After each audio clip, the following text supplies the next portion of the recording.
సహించేవాడా? ఏం చేసేవాడు? ఆలోచించండి.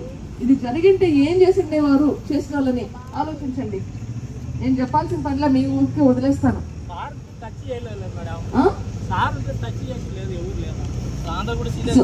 ఇప్పుడు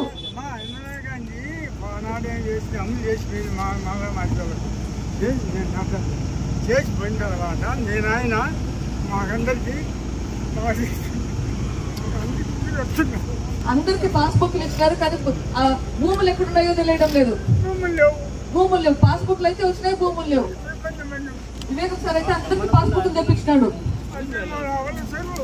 భూములు లేవు. ఏమైందో అర్థం కావడంలా.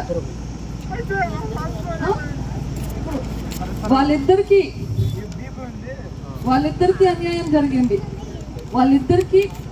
వాళ్ళిద్దరు మనకు ఎన్నోసార్లు న్యాయం చేసినారు.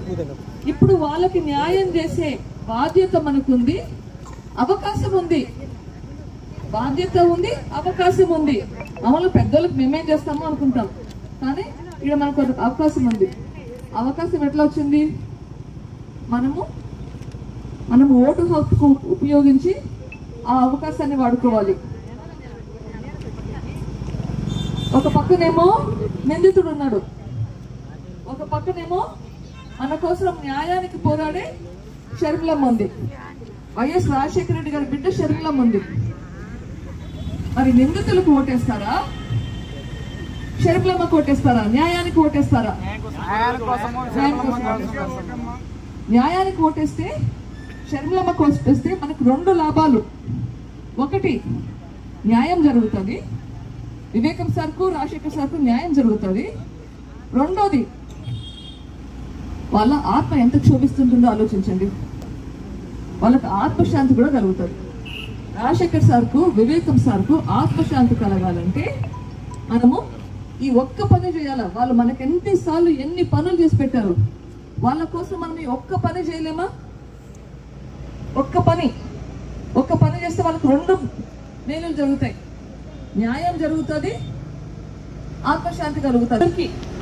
ఏడుకుంటున్నాను, మీరు ఒక్కొక్కరు 100 మందికి 1000 మందికి చెప్పాలా, సార్కి న్యాయం జరిపించాలి, ఆత్మశాంతి కలిగించాలి. నువ్వు తెలియకుని ఆమె ముఖ్యం తెలుసులేమ్మా, ఆమె కాబట్టి నువ్వు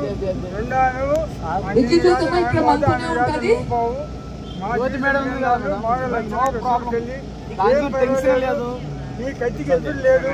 దేవుడు దయచేస్తాడు, బాగుపడతాము, ఏం భయపడలేదు. ఇంకొకటి గుర్తుంచుకోవాలి, షర్మిలమ్మ కాక ఎవరికి ఓటేసినా, ఎంపీకి షర్మిలమ్మ కాక ఎవరికి ఓటేసినా అంతా నిందితులకే సహాయం చేస్తుంది. షర్మిలమ్మ కాక నిందితులకు వేస్తే ఎవరికి వేసినా అన్యాయం చేసినట్లే. న్యాయం జరిపించాలంటే షర్మిలమ్మకు మాత్రమే వేయాలి, ఆత్మశాంతి కలిగించాలంటే షర్మిలమ్మకు మాత్రమే వేయాలి. ఇక ఎవరికి వేసినా నిందితులకే సహాయం చేస్తారు.